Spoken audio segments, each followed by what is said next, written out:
ప్రస్తుతం మనతో పాటు వెస్ట్ నియోజకవర్గాన్ని ది బెస్ట్ నియోజకవర్గంగా చేస్తా అని చెప్పి మాట మీద నిలబడ్డ ఎమ్మెల్యే సుజనా చౌదరి ఉన్నారు. ఆయనతో మాట్లాడుతూ సార్, కూటమి ఎమ్మెల్యేస్లో నంబర్ 1 ర్యాంకింగ్ వచ్చింది, ఎలా సాధ్యమైంది మీకు?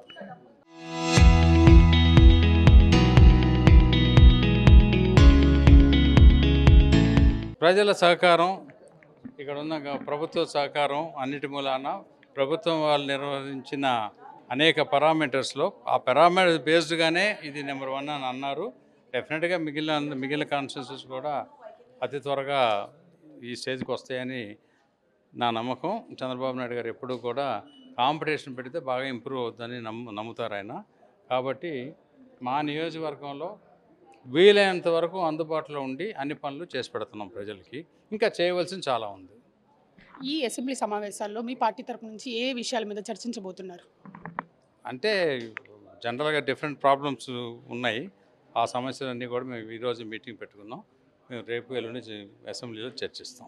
మీ పార్టీ నాయకులు ఆదినారాయణ రెడ్డి ఈ పాలన కమ్మగా ఉందని చెప్పి ఒక మాట అన్నారు, మరి దాని గురించి ఏమంటారు? అంటే బాగా ఉందని ఆయన ఉద్దేశం ఉండొచ్చు. కమ్మగా ఉందంటే బాగా ఉందని తప్పే ఉంది అందులో? నాకేం తప్పు కనపడలేదు. అంటే కమ్మ పాలన ఎక్కువ అయిపోయిందని అంటున్నారు. దాన్ని ఆ మాట అనలేదే ఆయన.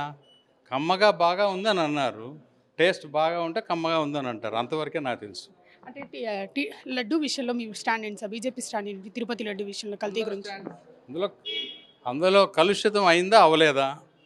కలుషితం అయిందని రిపోర్ట్ ఇచ్చారు, అంతవరకు. ఇంకా మీకో స్టాండ్ నాకో స్టాండ్ ఉండదు కదా. కలుషితం అయిందా, పొల్యూటెడ్ అయిందా అవ్వలేదా? అయ్యింది.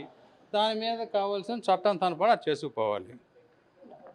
ఓకే, ఇది ఇక్కడ పరిస్థితి. కెమెరామ్యాన్ ప్రసాద్తో Atha Mohammed, RTV Vijayawada. Local to global news at your finger tips. మీ చేతిలో ఒక ఆయుధం. Download R TV app. Media legend Ravi Prakash is back.